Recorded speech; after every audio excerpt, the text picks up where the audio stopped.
महामुनि न सो सब करवाए। पाणी ग्रहण जब कीन महेशा, पाणी ग्रहण जब कीन महेशा। पाणी ग्रहण जब कीन महेशा, पाणी ग्रहण जब कीन महेशा। यहर से तब सकल सुरेशा, यहर से सब सकल सुरेशा। वेद मंत्र मुनि बर उच्चरहि, वेद मंत्र मुनि वर उच्चरहि। ओम सहस्रशीर्षः पुरुषः सहस्राक्षः सहस्रपाद शभूमिगुं सर्वतः समृत्तवात्यतिगत्यसाङ्गुलाम्बा पुरुखैर्वेदगुं सर्वं जडभूतं यस्य भाव्याम्बा। वेद मंत्र मुनि बर उच्चरहि, वेद मंत्र मुनि वर उच्चरहि। वेद मंत्र मुनि बर उच्चरहि, वेद मंत्र मुनि वर उच्चरहि। जय जय जय शंकर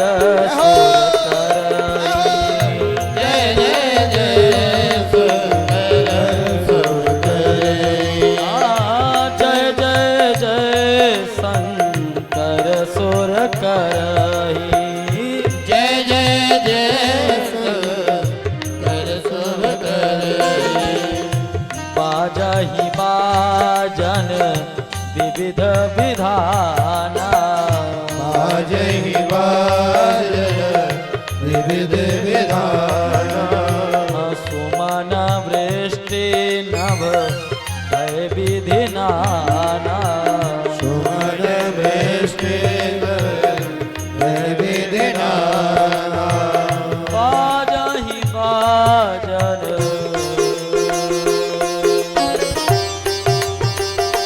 मीठी मीठी ताली की सेवा करती हूँ श्री राधे।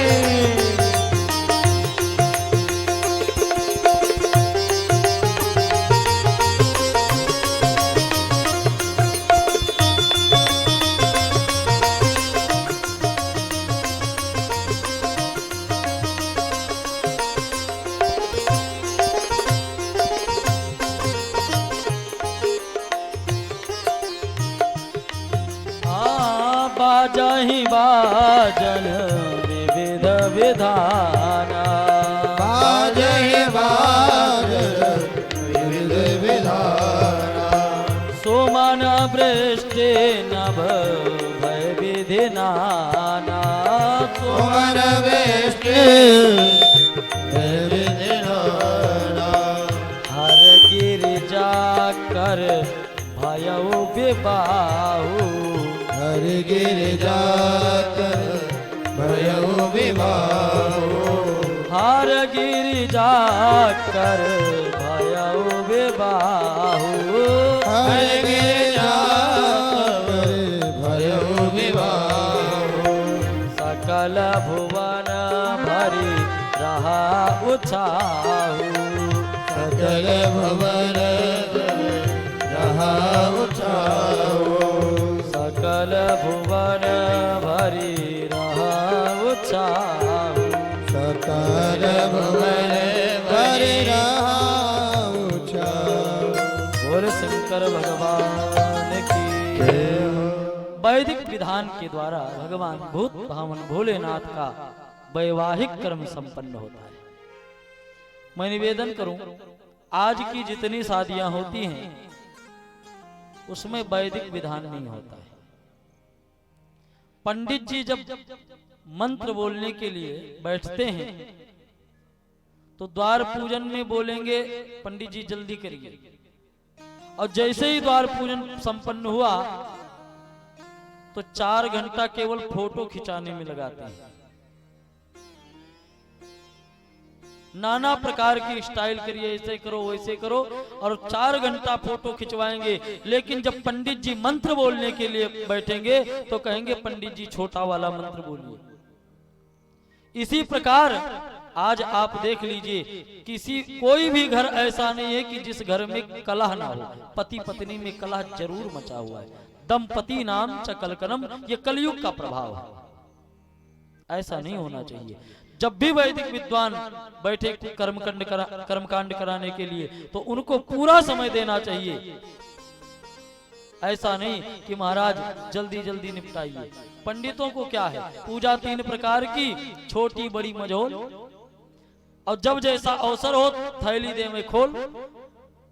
पंडितों को क्या है, 3 प्रकार की पूजा होती, छोटी बड़ी मझोल। जो आपको करवाना है सो करवा लीजिए, 5 मिनट में करवा लोगे तो अब पंडितों को क्या है, 5 मिनट में वो संपन्न करवा देंगे।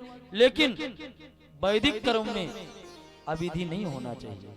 अविधि होता है तो उसका दोष लगता है, और उसका दोष लगेगा तो जीवन सुखमय नहीं हो पाएगा।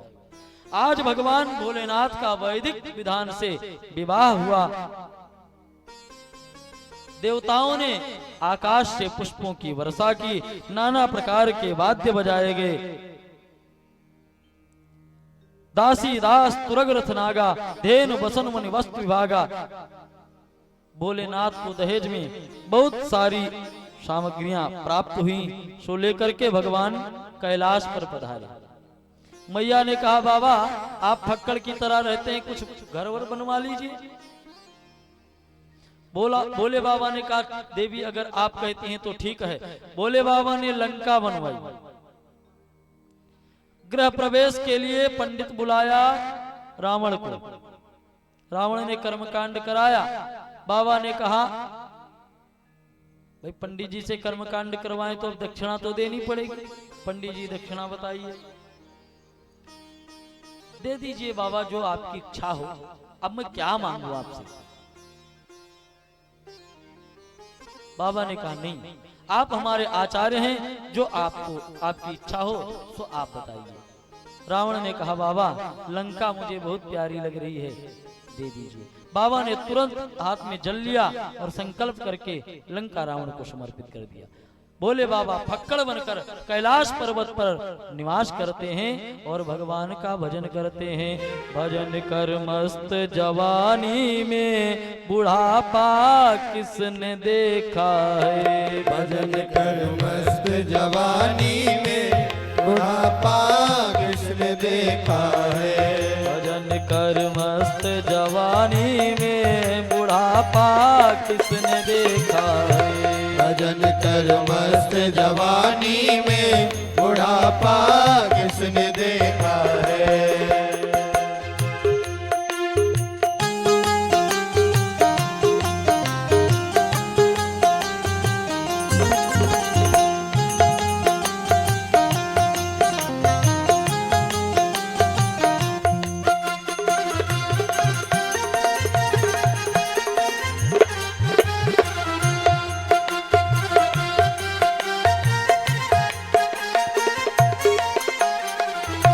हाथ से लूले हो जाओगे, दान तुम कैसे कर पाओगे। दान तुम कैसे कर पाओगे। दान तुम करो जवानी में, बुढ़ापा किसने देखा है। दान तुम करो जवानी में, बुढ़ापा किसने देखा है। भजन तुम करो जवानी में, बुढ़ापा किसने देखा है। तुम करो जवानी में, बुढ़ापा किसने देखा है।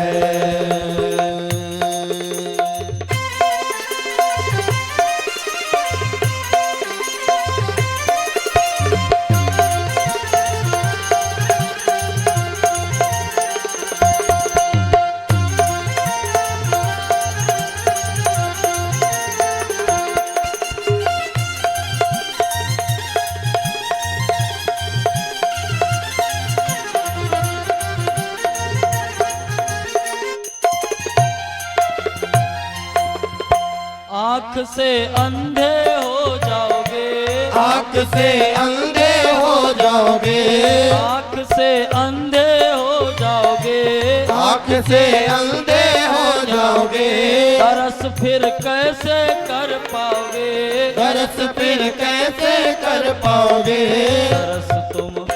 दरस तुम करो जवानी में, बुढ़ापा दरस तुम करो जवानी में, बुढ़ापा किसने देखा है।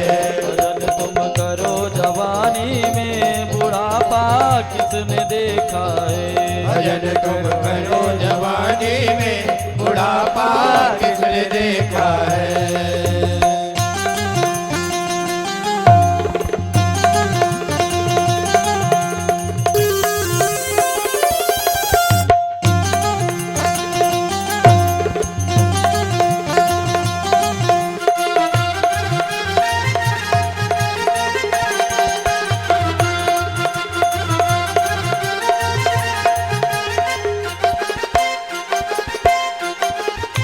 कान से बहरे हो जाओगे, कान से बहरे हो जाओगे, कान से बहरे हो जाओगे, कान से बहरे हो जाओगे, कथा फिर कैसे सुन पाओगे, कथा फिर कैसे सुन पाओगे। कथा तुम सुनो जवानी में, बुढ़ापा किसने देखा है। कथा तुम सुनो जवानी में, बुढ़ापा किसने देखा है। भजन तुम करो जवानी में, बुढ़ापा किसने देखा है। भजन तुम करो जवानी में, बुढ़ापा किसने देखा है।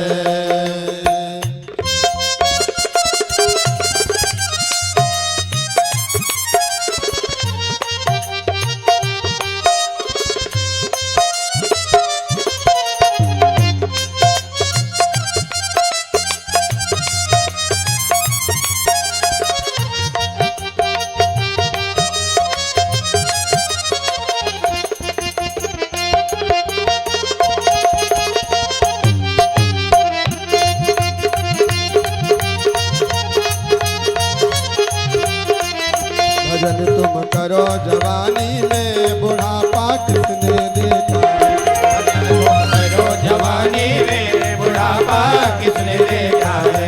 भजन तुम करो जवानी में, बुढ़ापा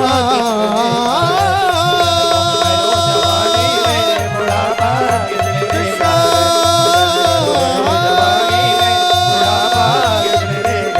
कृष्ण जवानी में, बुढ़ापा किसने देखा है।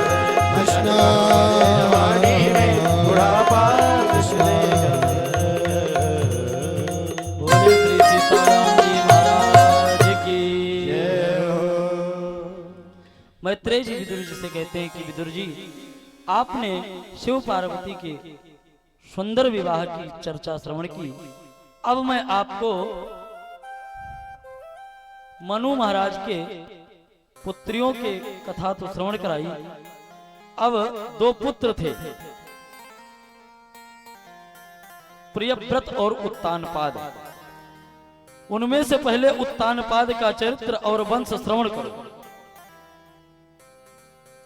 महाराज उत्तानपाद की दो रानियां थीं। जाए उत्तानपादस्य सुनीते सुरुचिस्तयो, सुरुचि प्रेयसी पत्न्य नेतरायत्सुतो ध्रुव। उत्तानपाद की दो पत्नियां थी, एक का नाम था सुनीति और एक का नाम था सुरुचि। पहले तो ये जान लीजिए कि उत्तानपाद कहते किसको हैं। जिसका जो उल्टा हो, जिसका जन्म उल्टा हुआ हो।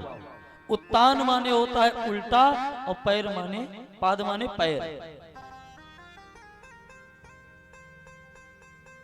और उत्तानपाद की कितनी पत्नियां हैं? दो। कौन? सुरुचि और सुनीति।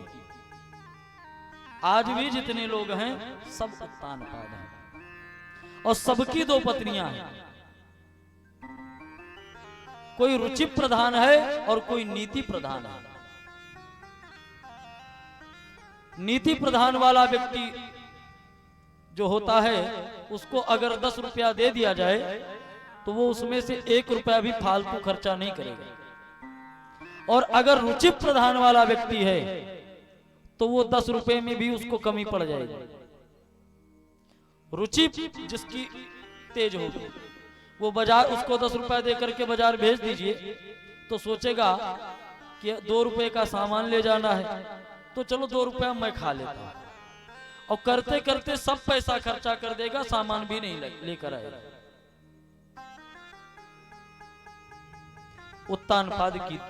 उत्तानपाद का पहला जो विवाह हुआ था उन रानी का नाम था सुनीति। सुनीति के कोई संतान नहीं हुई। राजा ने सुनीति के कोई संतान नहीं हुई तो सुनीति ने भी निवेदन किया कि महाराज अब हमसे तो कोई संतान नहीं हुई, आप राजा हैं, राज सिंहासन पर आपके बाद कौन बैठेगा, इसलिए आप एक विवाह और कर लीजिए। राजा ने विवाह किया। पत्नी का नाम था सुरुचि। भगवान की कृपा से सुरुचि को एक पुत्र का जन्म हुआ। महाराज गए थे एक दिन शिकार खेलने,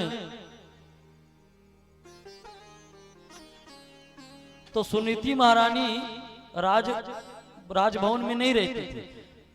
जब राजा ने दूसरा विवाह किया सुरुचि से तो सुरुचि ने कहा या तो राजमहल में मैं रहूंगी और या तो सुनीति रहेगी। तो सुनीति राज दरबार के बाहर जंगल में एक कुटिया बना करके निवास करती थी। यही होता है जब अंदर, हमारे अंदर भी जब रुचि प्रधान हो जाता है व्यक्ति तो वो नीति को नहीं मानता है, नीति को बाहर भगा देता है और नीति को भागना पड़ता है क्योंकि रुचि प्रधान हो जाता है। आज जब सुरुचि घर में आई तो सुनीति महाराज जंगल में कुटिया बनाकर रहने लगी। महाराज शिकार खेलने गए थे, रात्रि हो गई तो कहे कि अब रात में कहां जाएंगे, भटक गए थे तो सुनीति महारानी की कुटिया दिखाई पड़ी, चले गए कुटिया में रात्रि में निवास किए। भगवान की कृपा महारानी गर्भवती हो गई और सुनीति के गर्भ से भी एक सुंदर बालक का जन्म हुआ जिसका नाम पड़ा ध्रुव। अब बालक ध्रुव धीरे धीरे बड़ा होने लगा तो वो अपनी मां से पूछे कि मैया मेरे पिताजी कहां हैं। कुछ दिन तक तो मैया ने टाला, लेकिन एक दिन कह दिया कि आपके पिता महाराज उत्तानपाद हैं। ध्रुव जी महाराज दौड़कर राज दरबार में पहुंच गए। उत्तानपाद अपने सिंहासन पर बैठा था। ध्रुव जी महाराज उत्तानपाद की गोद में जाने का प्रयत्न करने लगे। मन हुआ कि मैं अपने पिताजी के गोद में जाकर के बैठूं, और जैसे ही चढ़ने का प्रयत्न कर ही रहते तो सुरुचि ने बोल दिया, डांट दिया कि अरे ध्रुव, तो इस सिंहासन पर बैठने का अधिकारी नहीं है। कीर्ति यस्य सजीवति। सुरुचि ने कहा कि अगर तुझे इस सिंहासन पर बैठना है तो जाके भगवान की आराधना कर। भगवान तेरी आराधना से जब प्रसन्न हो जाएं तो बोलना कि हे प्रभु, मेरा जन्म सुरुचि के गर्भ से हो, और जब तेरा जन्म मेरे गर्भ से होगा तब तू इस राज सिंहासन पर बैठने का अधिकारी होगा। अब जैसे इतना सुरुचि ने बोला, ध्रुव जी महाराज क्रोध में लाल हो गए और रोते हुए अपनी मां के पास दौड़कर आए। खूब देर तक सुसक कर रोते रहे। मैया ने पूछा, बेटा क्या हुआ, क्यों रो रहे हो? किसी ने तुमको मारा है, किसी ने डांटा है, किसी ने कुछ कहा है? ध्रुव जी महाराज इतने दुखी हैं कि आवाज ही नहीं निकल रही है। जो दासियां उस समय पर राजभवन में उपस्थित थी, जिन्होंने अपनी आंखों से यह दृश्य देखा था, उन दासियों ने बताया कि हे महारानी, आज सुरुचि ने ध्रुव को डांट के भगा दिया है कि तुम इस राज सिंहासन पर बैठने के अधिकारी नहीं हो। मैया सुनीति ने ध्रुव से कहा कि अरे बेटा, अगर मां ने डांट दिया है तो तुम गुस्सा क्यों होते हो, दुखी क्यों होते हो? आखिर वो भी तो तुम्हारी मां है, और मां अगर बालक को डांटती है तो जरूर उसमें उस बालक का हेतु होता है, कुछ ना कुछ उसका ही कल्याण होता है। ध्रुव जी ने कहा, मैया अगर उसमें मेरा कल्याण है तो आप बताइए कि जगत पिता कहां मिलेंगे? मैया ने कहा कि बेटा मैं कैसे तुझे बताऊं, जिस प्रकार गन्ना का पेड़ होता है, गन्ना का वृक्ष, हमारे अवध क्षेत्र में तो बहुत होता है गन्ना, अब यहाँ कितना होता है ये नहीं जानता हूं। तो गन्ने का वृक्ष होता है, उसमें जड़ से लेकर शाखा तक रस रहता है। अब कोई कह दे कि भैया रस कहाँ है, तो रस तो गन्ने में सर्वत्र व्याप्त है, आप कहीं से भी काटो रस निकलेगा। मैया कहती हैं कि बेटा अब मैं तुझे कैसे बताऊं कि भगवान जगत पिता कहाँ है?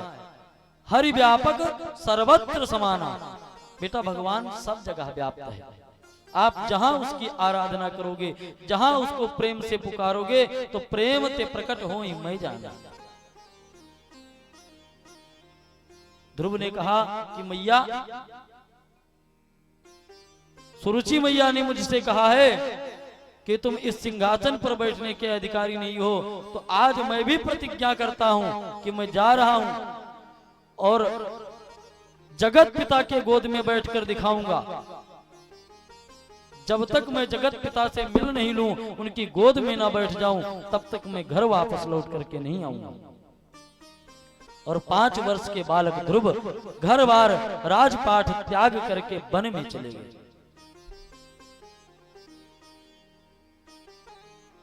तपसाराध्य पुरुषों तैस्यैवानुग्रहेण में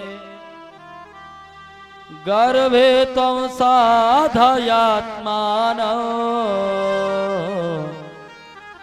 यदीच्छसि निपाशनम्।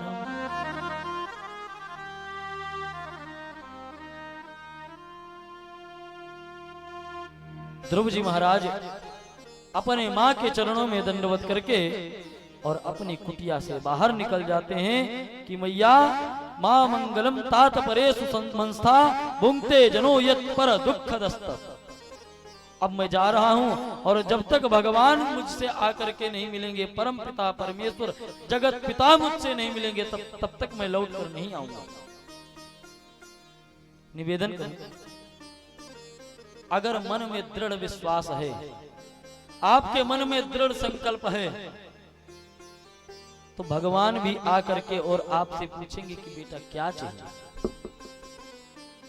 लोग कहते हैं कि कितना भजन करें महाराज, कुछ होता जाता नहीं है। 2 दिन मंदिर जाएंगे, तीसरे दिन अगर मनोकामना पूरी नहीं हुई तो भगवान को कोसने लगेंगे। अरे भगवान भी ऐसे ही हैं, मंदिर जाते थे, कुछ हुआ या नहीं, भैंस और मर गई। अरे भैया ध्रुव जी की तपस्या अभी सुनोगे आप लोग। ध्रुव जी घर से बाहर निकले, नारद जी को बात पता चल जाती है। नारद जी अपनी वीणा पर हरि नाम संकीर्तन करते हुए और ध्रुव जी के पास पहुंचते हैं। श्रीमन नारायण नारायण नारायण, श्रीमन नारायण नारायण नारायण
ध्रुव जी से कहते हैं, क्यों बालक, कहां जा रहे हो?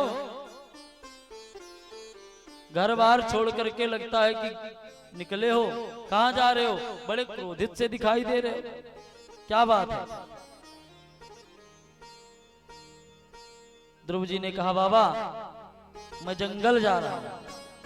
तो क्या करने जा रहे हो जंगल में? तपस्या करने जा रहा हूं। क्यों? आज मैं गया था अपने पिताजी की गोद में बैठने। पिताजी राज सिंहासन पर बैठे थे, मैं भी राज सिंहासन पर चढ़ने का प्रयास करने लगा तो मेरी सौतेली माता ने मुझे डांट दिया कि तू इस राज सिंहासन पर बैठने का अधिकारी नहीं है। मुझे दुख लग गया, इसलिए बाबा मैं जंगल जा रहा हूं, भगवान की तपस्या करूंगा और जब भगवान प्रकट होंगे तो मैं वरदान मांगूंगा। नारद जी ने कहा, अरे पगले, अहो तेजा क्षत्रियाणाम मानभंगम मृष्यता। नारद जी ने कहा, क्षत्रिय बालक है और क्षत्रिय बालक का अगर कोई अपमान कर दे तो वो सहन नहीं कर सकता है। लगता है बड़े गुस्से में हो। हाँ बाबा गुस्से में हूं, अब मैं जा रहा हूं तपस्या करूंगा। अरे ऐसे तपस्या नहीं होती है, जंगल में जाओगे बाघ चीते आएंगे खा लेंगे तुमको। बाबा बाघ चीतों को खाना होगा तो खा लेंगे, लेकिन मैं जंगल जाऊंगा, तपस्या करूंगा। अब आपको मैं एक बात बताऊं, जैसे नारद जी की बात आती है तो लोग हंसने लगते हैं कि नारद जी को कहते कि ये चुगली लगाते हैं, नारद जी को कहते कि ये झगड़ालू बाबा है। तो ऐसा कुछ नहीं है। नारद जी चुगली लगाते क्यों हैं? नारद जी झगड़ा क्यों लगाते हैं? जिसका कल्याण करना होता है नारद जी वहीं पर पहुंचते हैं। आज नारद जी ध्रुव जी को समझा रहे हैं, ध्रुव की परीक्षा ले रहे हैं और अभी ध्रुव 5 वर्ष का बालक है। उसको दीक्षा भी तो नहीं मिली है, मंत्र भी तो किसी से नहीं लिया है, तो गुरु तो बनाना पड़ेगा। साधना अगर करनी है, साधना सफल करनी है तो गुरु बिना बनाए साधना सफल हो नहीं सकती है। जीवन में गुरु का वर्ण तो आपको करना ही पड़ेगा। जीवन में जब तक संतों का आगमन नहीं हुआ, जीवन में संतों का सानिध्य नहीं मिला तो वो जीवन बेकार है। अरे संतन के संग लागी रे तेरी अच्छी बनेगी, संतन के संग लाग रे तेरी अच्छी बनेगी। संतन के संग लागी रे तेरी अच्छी बनेगी। संतन के संग लाग रे तेरी अच्छी बनेगी। अच्छी बनेगी तेरी किस्मत जगेगी, अच्छी बनेगी तेरी किस्मत जगेगी। अच्छी बनेगी तेरी किस्मत जगेगी, अच्छी बनेगी तेरी किस्मत जगेगी। हो तेरा बड़ो भाग रे तेरी अच्छी बनेगी। संतन के संग लाग रे तेरी अच्छी बनेगी।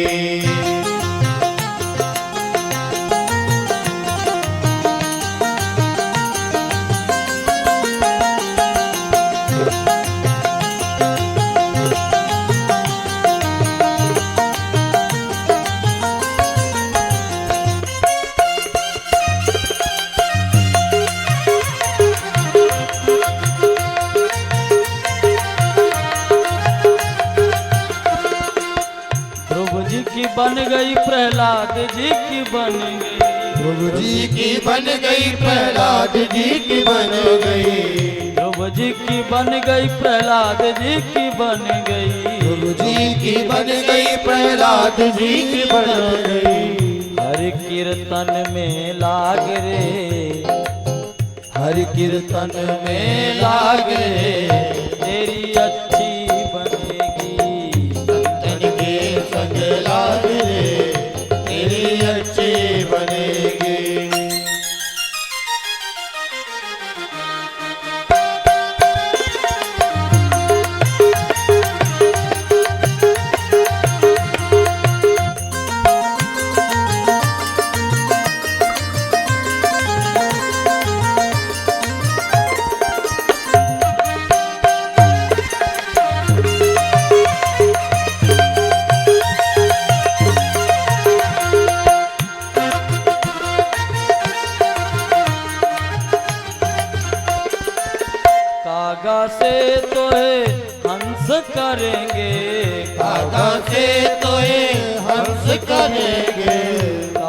भागवते तो है हंस करेंगे,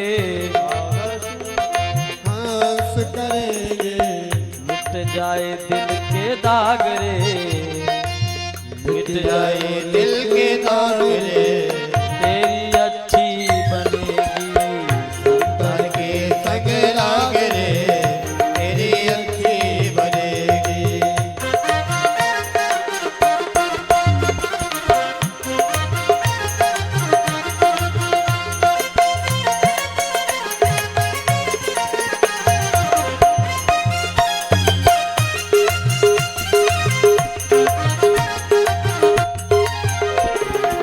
कागा से तोए हंस करेंगे, कागा से तोए हंस करेंगे, कहत कबीर सुनो भाई साधु, कहत कबीर सुनो भाई साधु, सुनो भाई साधु, सुनो भाई साधु, सुनो भाई साधु, सुनो भाई साधु, कहत कबीर सुनो भाई साधु, कहत कबीर सुनो भाई साधु, हरि सुमिरन में जाग रे, जाग रे, अच्छी बनेगी, हरि सुमिरन में जाग रे, तेरी अच्छी बनेगी, संतन के संग लाग रे, तेरी अच्छी बनेगी, संतन के संग लाग रे, तेरी अच्छी बनेगी। जिन जिन को अपनी अच्छी बनवानी है भक्तों को वो हाथ उठाएं दोनों ऊंचे, जिनको अपनी बिगड़ी बनवानी है दोनों हाथ ऊंचे उठाएं।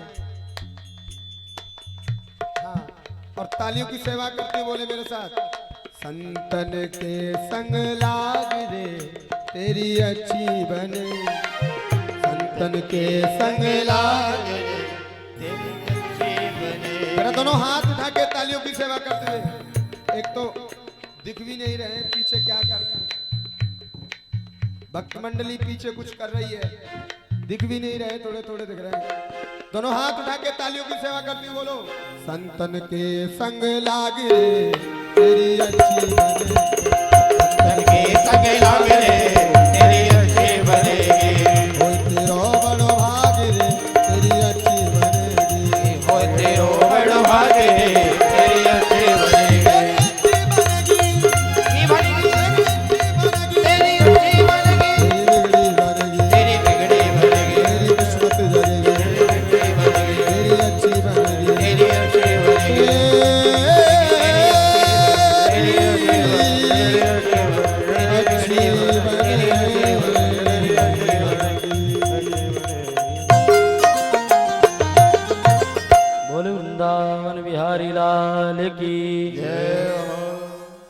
आज नारद जी ध्रुव जी को मिल गए, तो जब जीवन में संतों का आगमन हो जाए तो समझिए कि अब जीवन हमारा धन्य हो गया, जीवन सुधर जाएगा। बिनु हरि कृपा मिले नहीं संता। जब भगवान की कृपा होती है तब संतों का आगमन होता है हमारे जीवन में। आज ध्रुव जी महाराज को नारद जी मिले हैं, बहुत समझाए कि बेटा जंगल में बहुत दुख होता है, मत जाओ, लौट जाओ घर में। अरे दो बात मैया ने कह दिया तो बर्दाश्त करो, जाओ घर में, अभी तुम्हारी उम्र नहीं है भजन करने की, अभी जाओ घर में आनंद करो। ध्रुव जी दृढ़ संकल्प बोले, बाबा मैं आपकी बातों में आने वाला नहीं हूं, मैं बन जाऊंगा, तपस्या करूंगा, और भगवान जब तक प्रकट होकर मुझे वरदान नहीं दे देंगे तब तक मैं लौट कर नहीं आऊंगा।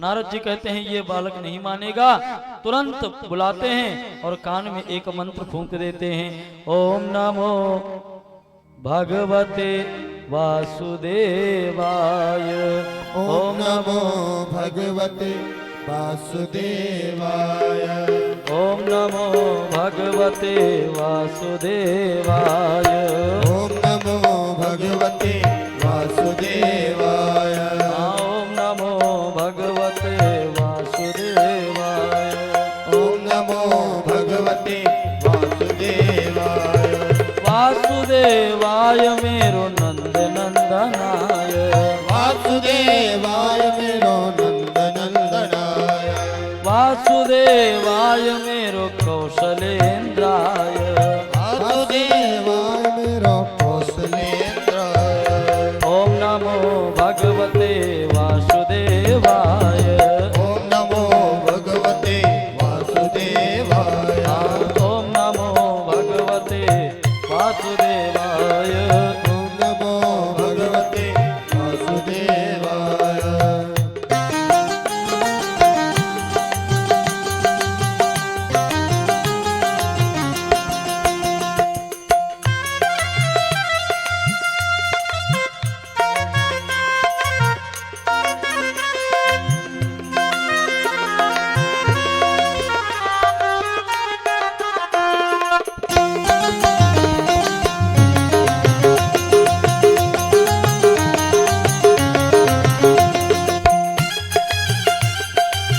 नारद जी ने ध्रुव जी के कान में मंत्र दे दिया, द्वादशाक्षर मंत्र, और ध्रुव जी वन में गए, सरोवर में स्नान करके और एक जगह बट वृक्ष के नीचे समाधि लगा करके बैठ गए और मंत्र जपने लगे।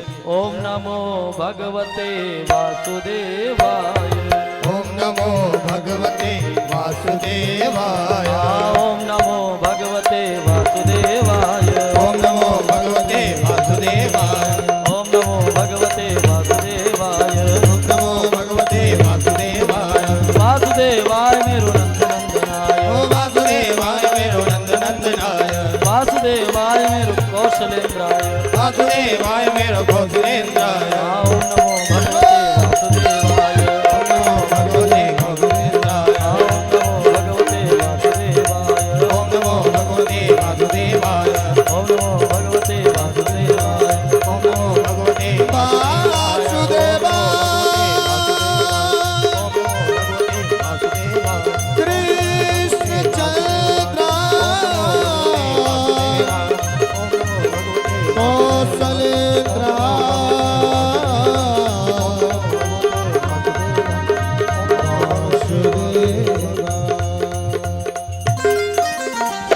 बोले ध्रुव जी महाराज की जय 5 वर्ष का बालक ध्रुव आज तपस्या कर रहा है।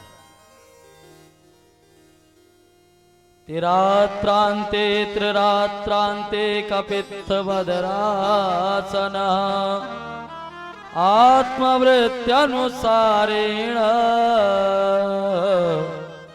माशं निन्नेर्चयन् हरिम्। ध्रुव जी ने तपस्या प्रारंभ किया। 1 महीने तक जब 3 दिन बीत जाता है तो कैथा आदि के फलों का भक्षण करके और तपस्या करके, आज के लोगों को अगर कह दिया जाए कि एक टाइम फलाहार करो, एक टाइम भोजन करो, 1 महीना तक आपको अनुष्ठान करना है, महाराज बिना भात के नहीं चलेगा, भोजन तो दोनों टाइम चाहिए। आज 5 वर्ष का बालक ध्रुव ऐसी कठोर तपस्या करता है। द्वितीयं च तथा मासं खष्ठे खष्ठेर्भको दिने तृणपर्णादिभिः शीर्णे कृतान्नो व्यर्चयद्विभुम्। जब दूसरा महीना लगा तो 6 दिन पर केवल सूखे घास और पत्ते खा करके ध्रुव जी ने भजन किया। तृतीयं चानयन मासं नवमे हनि अभक्ष उत्तम श्लोक मुपाधावत समाधिना। तीसरा महीना लगा तो और तप बढ़ा दिया। 9 दिन पर केवल जल पीते हैं और भजन करते हैं। ओम नमो भगवते वासुदेवाय। चतुर्थमपि वै मासं द्वादशे हनि वायुभक्षो जितश्वासो ध्यायन् देवमधारयत्। महाराज जब चौथा महीना लगा तब तो ध्रुव जी महाराज ने हद कर दिया। उन्होंने अपने श्वास को जीत लिया और 12-12 दिन पर केवल वायु पीकर और भगवान की आराधना करते हैं। और जब 5वां महीना लग गया तो ध्रुव जी ने अपने श्वास को जीतकर पर ब्रह्म का चिंतन करते हुए एक पैर के बल पर खंभे के समान खड़े हो गए। निश्चल भाव से खड़े हैं ध्रुव जी महाराज और भगवान की आराधना करते हैं। जब ध्रुव जी महाराज ने श्वास लेना भी बंद कर दिया तो त्रिलोकी में हाहाकार मच गया। इंद्र का सिंहासन हिलने लगा। सभी देवता घबरा गए और दौड़ करके भगवान के पास आए कि प्रभु अब हम लोग नहीं बचेंगे, भस्म हो जाएंगे। पता नहीं किसका इतना तेज है जो हम लोगों को तपाए है। हम लोगों को ऐसा लग रहा है कि जैसे भस्म हो जाएंगे। प्रभु रक्षा करिए। भगवान ने आंख बंद करके देखा तो 5 वर्ष का बालक ध्रुव जंगल में और भगवान का भजन कर रहा है बिना कुछ खाए पिए।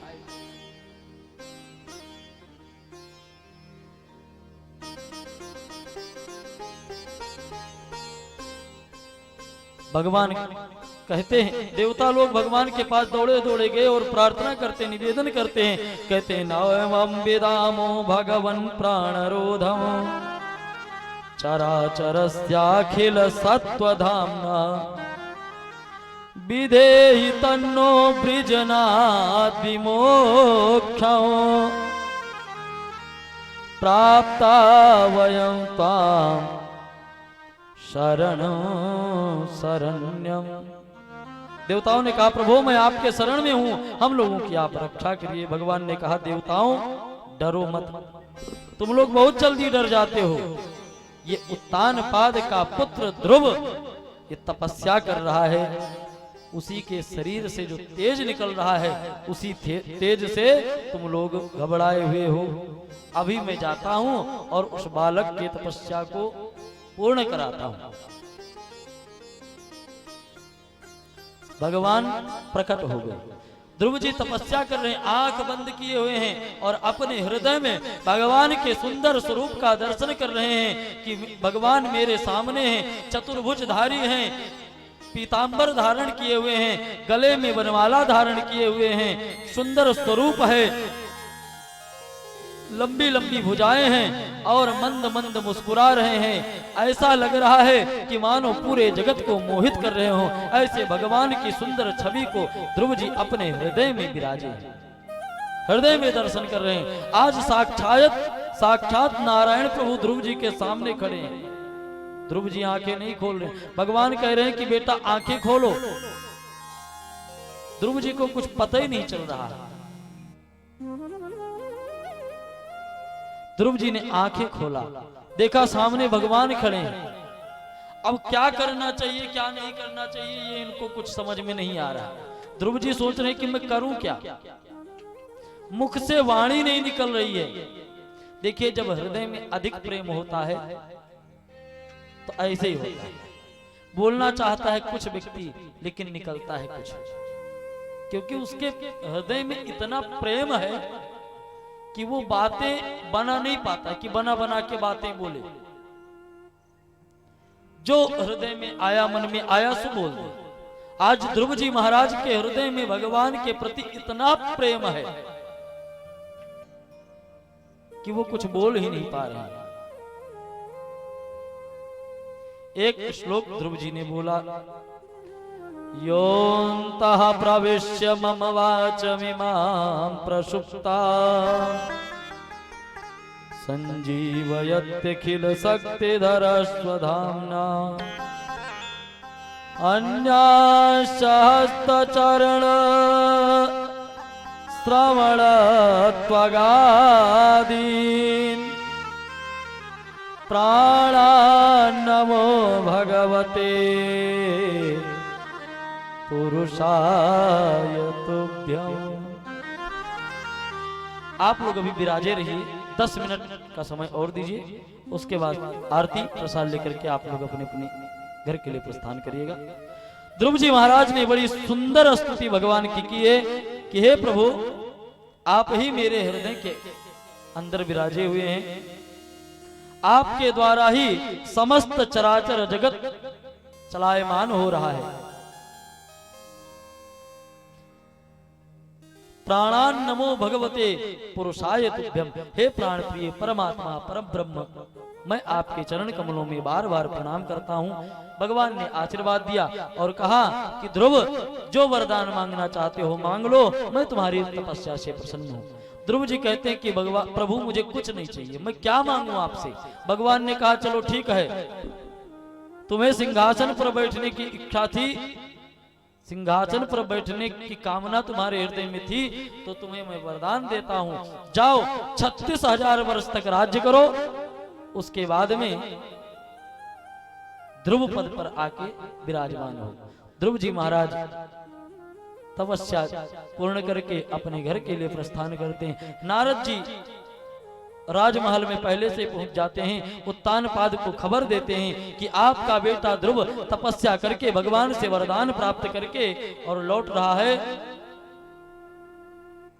पहले तो आप लोगों ने उसे घर से भगाया था, अब वो तपस्या करके और वरदान पाके लौट रहा है, उसका जाके सम्मान करो, आदर करो, गाजे बाजे के साथ उसको लेकर आओ राजमहल में। नहीं तो अगर उसने क्रोध किया तो तुम लोगों का फिर कुशलता मत समझना। उत्तानपाद बहुत प्रसन्न हुए, अपनी पत्नी सुरुचि के साथ में सेवकों को आदेश दे दिया कि पूरे नगर को सजा दो, आज मेरा बेटा ध्रुव आ रहा है। नगर को सजा दिया गया, बंधनवार बांध दिया गया, इत्र का छिड़काव कर दिया गया, चारों तरफ गलियां बुहार दी गई। आज ध्रुव जी महाराज का आगमन हो रहा है। ध्रुव जी महाराज पहुंचे हैं अपने राज्य सभा में। दौड़ करके पिताजी ने अपने गले से लगा लिया कि बेटा, इतने दिन तक तू जंगल में था, हमें चिंता हो रही थी कि हिंसक जानवर रहते हैं जंगल में, वो कहीं तुमको कोई नुकसान न पहुंचा दे। ध्रुव जी अपने पिताजी के चरण कमलों में प्रणति निवेदन करते हैं, दंडवत करते हैं। माता सुरुचि को, सुनीति को दंडवत करते हैं, प्रणाम करते हैं। उत्तानपाद ध्रुव को ले जाकर अपने सिंहासन पर बैठा देते हैं, अपना राजपाठ ध्रुव जी को दे देते हैं और स्वयं चले जाते हैं जंगल में भगवान का भजन करने। सुरुचि का बेटा था उत्तम, एक दिन गया था शिकार खेलने, यक्षों के साथ में युद्ध हुआ, मारा गया। उसके वियोग में व्याकुल होकर अपने पुत्र को ढूंढने के लिए उत्तम की मैया सुरुचि राजमहल के बाहर गई। जंगल में एक सिंह ने हमला किया, सो वो मारी गई। जंगल में आग लग गई, उसी आग में जलकर सुरुचि और भस्म हो गई। ध्रुव जी महाराज को बात पता चली कि मेरे भाई उत्तम को यक्षों ने मारा है, तो यक्षों के ऊपर ध्रुव जी ने चढ़ाई कर दी और कई हजार यक्षों को ध्रुव जी महाराज ने परम धाम पहुंचा दिया। तस्मै नमन्ति भूतानि निम्नमाय एवं स्वयं। मनु महाराज को पता चला, मनु जी दौड़ करके आए और ध्रुव जी से कहते हैं, नायम मार्गो ही साधूनाम ऋषिकेशानुवर्तिना। अरे ध्रुव, तुम भगवान के भक्त हो और तुम्हारे एक भाई उत्तम को यक्षों ने मारा और तुमने उसके बदले में पता नहीं कितने यक्षों को मार दिया। तो ये साधु संतों का, भगवान के जनों का मार्ग नहीं है ये जिस पर तुम चल रहे हो। हिंसा करना पाप बताया गया है। तो ध्रुव, ये सब लड़ाई मारपीट बंद करो।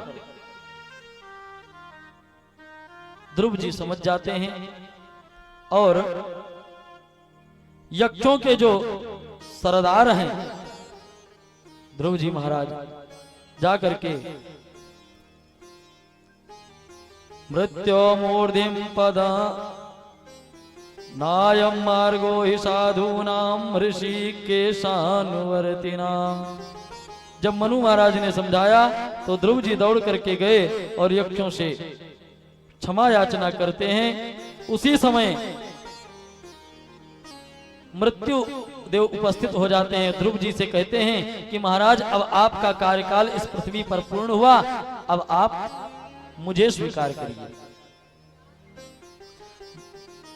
भगवान के वैकुंठ धाम से ध्रुव जी के लिए एक सुंदर दिव्य रथ आया है। ध्रुव जी महाराज मृत्यु के ऊपर पैर रख करके जाके रथ पर आरूढ़ हो जाते हैं और चल देते हैं। भगवान के पार्षद ध्रुव जी महाराज को लेकर जब चल देते हैं तो ध्रुव जी महाराज मुंह लटकाए हुए विमान में बैठे हैं। भगवान के पार्षदों ने पूछा कि ध्रुव जी कोई समस्या है क्या?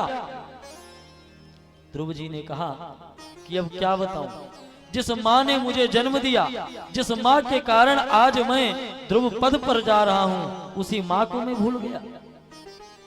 भगवान के पार्षदों ने कहा कि ऐसी बात नहीं है, आप बिल्कुल चिंता मत करिए। आगे जो विमान जा रहा है उसकी तरफ आप देखिए, उस विमान में और कोई नहीं, आपकी माता जी विराजमान है। आपसे पहले आपकी माता जी के लिए विमान आया था। ध्रुव जी महाराज विमान में आरूढ़ होकर और ध्रुव पद पहुंचते हैं। आज भी उत्तर दिशा में ध्रुव जी विराजमान हैं। किसकी कृपा से? नारद जी की कृपा से। इसी के साथ यह कथा पूर्ण होती है। श्रीमन नारायण नारायण नारायण, श्रीमन नारायण नारायण नारायण, भजमन नारायण नारायण नारायण, भगवान नारायण नारायण नारायण, श्रीमन नारायण नारायण नारायण,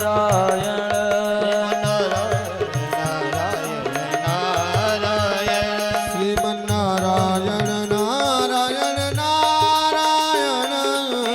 नारायण नारायण नारायण, श्रीमन्नारायण नारायण नारायण, श्रीमन्नारायण नारायण नारायण, नारायण नारायण नारायण, श्रीमन नारायण नारायण नारायण, भजमन नारायण नारायण नारायण, नारायण नारायण। बोल वृंदावन बिहारी लाल की। महाराज मनु के एक पुत्रों की चर्चा आप लोगों ने श्रवण की। दूसरे पुत्र हुए प्रियव्रत। प्रियव्रत महाराज की कथा श्रवण कराते हुए सुखदेव जी कहते हैं कि हे परीक्षित, महाराज प्रियव्रत बहुत ही प्रतापी राजा हुए हैं। एक बार उन्होंने सोचा रात्रि के समय कि ये रात क्यों हो जाती है, दिन ही रहना चाहिए। दिन में लोग भगवान का भजन करते हैं, पूजन करते हैं, और रात हो जाती है तो लोग सो जाते हैं, कुछ लोग चोरी करते हैं, कुछ लोग विषय वासनाओं में फंसे रहते हैं। तो उन्होंने अपने तप के प्रभाव से रात्रि होने ही नहीं दी, सूर्य भगवान को निकलने ही नहीं दिया। देवता घबरा गए और आकर के निवेदन किया कि प्रभु, दिन और रात जो प्रकृति ने बनाया है वो बहुत ही सोच विचार करके बनाया है। दिन में लोग अगर भजन करते हैं तो रात में यौगिक लोग योग करते हैं, तपस्वी लोग तपस्या करते हैं। ऐसा नहीं है कि केवल भोगी लोग भोग भोगते हैं, लोग शयन करके अपना दिन रात बिताते हैं। प्रियव्रत जी को बात समझ में आ जाती है और अंत में उनको वैराग्य हो जाता है। प्रियव्रत को वैराग्य हुआ तो अपने एक एक पुत्रों को उन्होंने इस पृथ्वी का, जो 7 खंड वाली पृथ्वी है, एक एक द्वीप का अधिपति बना दिया और वो जाके विरक्त हो गए, सन्यासी हो गए। पहला द्वीप जो जम्मू द्वीप है उसके अधिपति हुए महाराजा आग्नीद। आग्नीद के 9 बेटा हुए जिन्होंने पूर्व चित्ती अप्सरा से विवाह किया। उन्होंने जम्मू द्वीप के 9 खंड करके अपने 9 पुत्रों में बांट दिया, बंटवारा कर दिया। सबसे पहला खंड है अजनाभ खंड, जिसके अधिपति बने महाराजा नाभि। मेरू देवी से विवाह करके जब इनको कोई संतान नहीं हुई तो पुत्रेष्टि यज्ञ करवाए। यज्ञ से भगवान प्रसन्न हुए और पूछे कि बोलो आप क्या चाहते हो। जब भगवान ने पूछा तो ये इतने गदगद हो गए कि कुछ मांग नहीं पाए। ब्राह्मणों ने कहा, जो यज्ञ करता ब्राह्मण थे, यज्ञ कर रहे थे, उन ब्राह्मणों ने कहा कि प्रभु किंचायम राजसिर पत्य काम प्रजाम भवादृषि माशासन, ये आपके जैसे संतान की मांग कर रहे हैं, लेकिन इनमें बोलने की हिम्मत नहीं है। भगवान ने आशीर्वाद दिया और नाभि के पुत्र साक्षात ऋषभ देव जी होकर के आए, ऋषभ देव जी के रूप में प्रकट हुए। ऋषभ भगवान के तेज ओज से इंद्र को भी ईर्ष्या होने लगी और इंद्र ने उनके राज्य में वर्षा करवाना यानी पानी बरसाना ही बंद कर दिया। तो ऋषभ देव इतने प्रतापी थे, उनका इतना प्रताप था कि अपने तप के प्रभाव से उन्होंने अपने राज्य में वर्षा करवा लिया। ऋषभ देव जी के 100 पुत्र हुए, जिनमें बड़े भरत जी के नाम से ही इस देश का नाम भारतवर्ष हुआ। इन्होंने इंद्र की पुत्री जयंती से विवाह करके ऋषभ भगवान का पुत्र इंद्र की पुत्री जयंती के साथ हुआ। 100 पुत्र हुए, जिसमें पहला पुत्र भरत, जिसके नाम से हमारे देश का नाम भारतवर्ष पड़ा। भरत जी को राजपाठ देकर ऋषभ देव जी अवधूत वृत्ति धारण कर ली। एक स्थान पर पड़े हैं, वहीं मलमूत्र भी त्यागते हैं और वहीं पड़े रहते हैं। वस्त्र पहनना भी है, इसका कोई ज्ञान भान नहीं है। पागलों की तरह पृथ्वी पर विचरण करते हैं। क्यों? क्योंकि भगवान का भजन करें। अगर कपड़े के चक्कर में, यश कीर्ति के चक्कर में पड़ेंगे तो ये दुनिया जीने नहीं देगी। तो अवधूत हो गए, अवधूत वृत्ति धारण कर ली, पागल की तरह घूमते हैं, कोई कुछ नहीं बोलता, कुछ नहीं पूछता है। एक जगह पर पड़े हैं, कुछ मिल गया तो पालिए नहीं, जय सिया राम। मलमूत्र करने भी कहीं दूर नहीं जाते हैं, जहां पड़े वहीं कर लिया, और उनके मलमूत्र से भी सुगंधी आती है। क्यों? क्योंकि तप का प्रभाव है। भरत जी राज्य का संचालन करते रहे। अंत में भरत जी ने भी अपने पुत्र को राज्य देकर नेपाल में स्थित गंडकी नदी के किनारे जाकर के कुटिया बनाए और भजन करने लगे। भजन कर ही रहे थे कि एक दिन उनको एक दृश्य दिखाई दिया। एक मृगी जल पीने के लिए आई, जल पी ही रही थी कि उसको एक सिंह की गर्जना सुनाई पड़ी। वो मृगी डर गई और डर के मारे उसने नदी में छलांग लगा दिया, क्योंकि वो गर्भवती थी। उसने सोचा कि मैं मर जाऊं कोई बात नहीं, लेकिन मेरे गर्भ में जो बालक पल रहा है, बच्चा पल रहा है, वो तो बच जाए।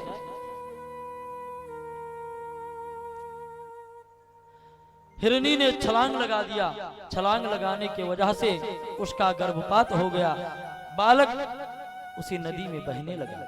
ध्रुव जी ने देखा कि ये हिरण का सुंदर बालक नदी में बहा जा रहा है, बेचारा अभी तो तैरना भी नहीं जानता होगा, ये इसी नदी में बह जाएगा, मर जाएगा।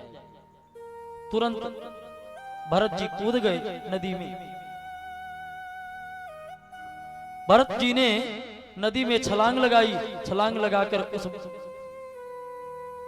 हिरण के शावक को, बच्चे को बचा लिए, अपने आश्रम में ले आए। अब वो छोटा सा बालक है, उसे प्यार करते हैं, दुलराते हैं, जल पिलाते हैं, दूध पिलाते हैं, हरे हरे तृण घास लेकर के आते हैं, उसका लालन पालन, जैसे एक माँ अपने बच्चे को पालती है, उसी प्रकार भरत जी उस हिरण के बालक को पालते हैं। धीरे धीरे वो बच्चा बड़ा हो गया। एक दिन हिरणों का झुंड आया, उसने देखा तो सोचा कि ये तो हमारे जाति के लोग लग रहे हैं, और उसी झुंड में शामिल होके वो भी चला गया। इधर भरत जी को बड़ी चिंता हुई कि बताओ, छोटा सा बच्चा था, कहां गया होगा? कहीं कोई हिंसक जानवर अगर मिल गया तो उसको मार देगा। दिन भर ढूंढे, रात भर ढूंढे, 2 दिन बीत गया, 3 दिन बीत गया। जब वो लौट करके नहीं आया तो भरत जी को इतनी चिंता हुई, इतनी पीड़ा हुई कि हिरण के बच्चे का स्मरण करते करते उन्होंने अपने शरीर का त्याग किया। अब तक भगवान की तपस्या करते थे, भजन पूजन करते थे, तो अगला जन्म उनका हिरण का हुआ। कहते हैं कि जो अंत समय में सोचते सोचते व्यक्ति शरीर छोड़ता है, अगला जन्म उसको वही मिल जाता है। संत लोग भजन क्यों ज्यादा से ज्यादा करते हैं कि अंते नारायण स्मृति, अंत में भगवान का स्मरण हो जाए। संत लोग चलते फिरते उठते बैठते सोते जागते सीताराम सीताराम सीताराम कहते हैं, क्योंकि आदत पड़ी रहेगी तो भगवान का नाम उच्चारण होता रहेगा।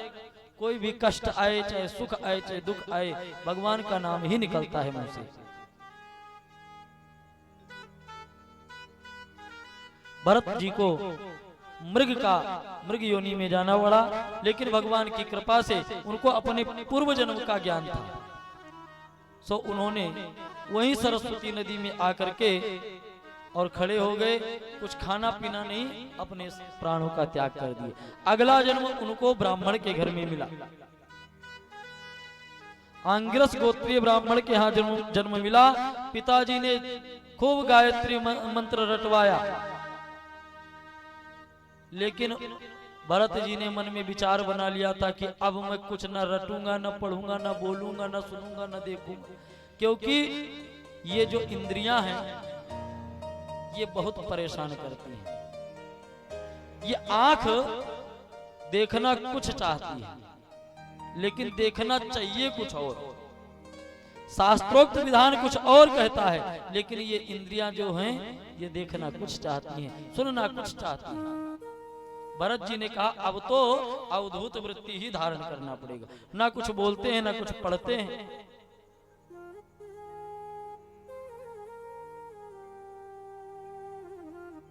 चले गए, महात्मा बन गए, भगवान का भजन पूजन करते हैं। माता पिता और भाई जा करके आश्रम में निवेदन किए, महाराज ये मेरा बालक है, इसको घर भेज दीजिए। घर भेज दिए। अब भरत जी आकर के घर में रहने लगे। अब उनका नियम बना था, सवेरे उठना है, स्नान करना है, भगवान का भजन करना है, दोपहर में पंगति करना है, फिर भगवान का भजन करना है। घर में भी उन्होंने यही नियम बना रखा। घर वालों ने कहा तू इसीलिए आया है? अरे घर में नाना प्रकार के काम पड़े हैं, चल के काम करो, खेती में काम है, फसल लगाना, ये करना है, वो करना है। अब जो कह रहा है, जो जो कह देता है सब मान लेते हैं। खेत में भी चले जाते हैं, लेकिन काम उठ पटांग करते हैं। कोई अगर गड्ढा खोदने के लिए दे दिया तो एक ही जगह खड़े होकर इतना गड्ढा खोद देते हैं कि वहीं से पानी निकल आए। एक दिन खेत के किनारे बैठे थे,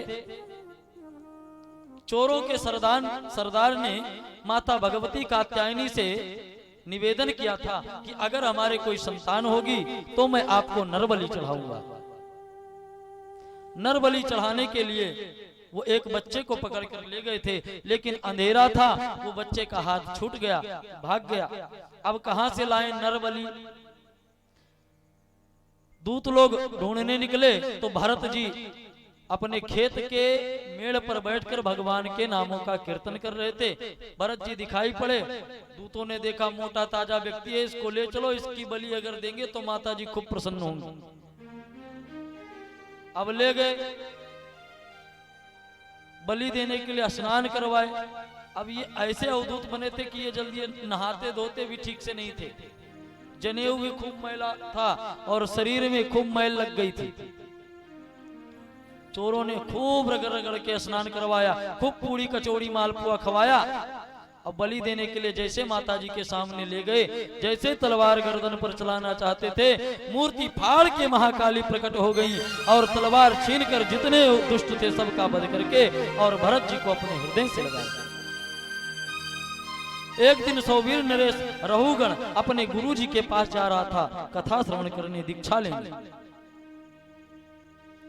भरत उनकी पालकी का एक व्यक्ति बीमार हो गया। अब वो ढूंढने लगे कि कोई मिल जाए तो इसको पालकी